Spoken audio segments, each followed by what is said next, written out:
একজন প্রশ্ন করেছে ইহুদিদের সাপোর্ট করা যাবে না, ওদের খেলা দেখা না জায়েজ। আরেকজন বলেছেন ইহুদিদের বানানো ফেসবুক ব্যবহার করেন কেন, ইউটিউব ব্যবহার করেন কেন।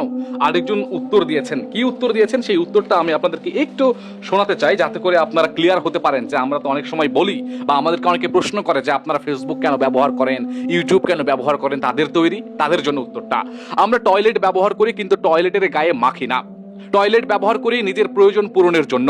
তাই বলে এমন নয় যে টয়লেট ব্যবহার করি বলে সেটাকে গায়ে মাখতে হবে বা আপন করে নিতে হবে। ঠিক তেমনই ভাবে আমরা ফেসবুক ব্যবহার করি আমাদের প্রয়োজন, স্বার্থ এবং দাওয়াতি কাজের জন্য।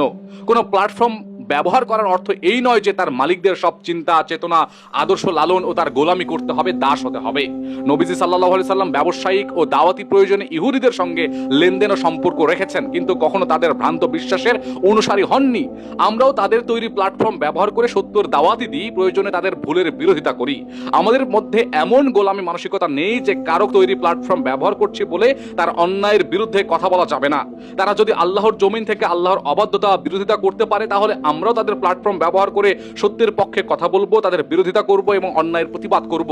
এরকমটা আমরা উত্তর পেয়েছি। তারপরেও আমি আপনাদেরকে জানাবো যে এই ধরনের উত্তরের থেকেও আরো কঠোর কি করে উত্তর দেওয়া যায়, আরো যুক্তিসঙ্গত কি করে উত্তর দেওয়া যায়। অতি দ্রুত আপনার সেই ভিডিওটা পাবেন, আমি আশা করছি, চেষ্টা করে যাচ্ছি।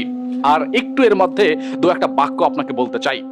আপনি নিজের কাছে একবার প্রশ্ন করেন, যদি আজকে আর্জেন্টিনা হেরে যায় আপনি কষ্ট পাবেন কিনা।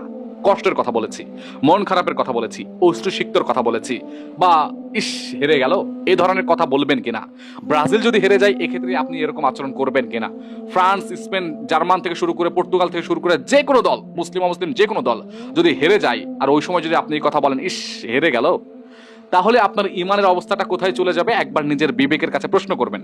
যদি নিজের বিবেকের কাছে প্রশ্ন করে উত্তর না পান, তাহলে আমি আপনাদেরকে বলবো আকীদা সংক্রান্ত, লা ইলাহা ইল্লাল্লাহ সংক্রান্ত যত বই আছে সেই বইয়ের মধ্যে যে কোনো একটা আপনার কাছে যেটা পছন্দ মনে হবে আপনি সেই বইটা পড়বেন, বইটা গ্রহণ করবেন যে আসলে লা ইলাহা ইল্লাল্লাহর শর্ত কি।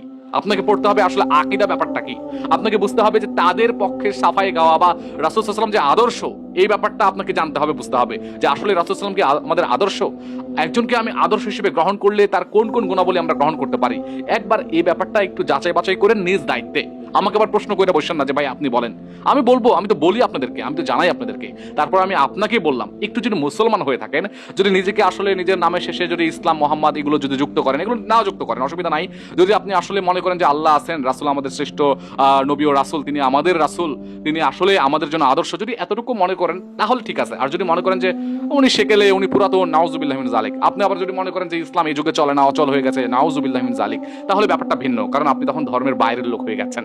আমি আপনার জন্য বলছি না, যিনি ধর্মকে 1% বিশ্বাস করেন তার জন্য আমি বলছি একটু লা ইলাহা ইল্লাল্লাহর শর্তটা পড়বেন আর আদর্শের শর্তগুলো বুঝবেন, তাহলেই হবে।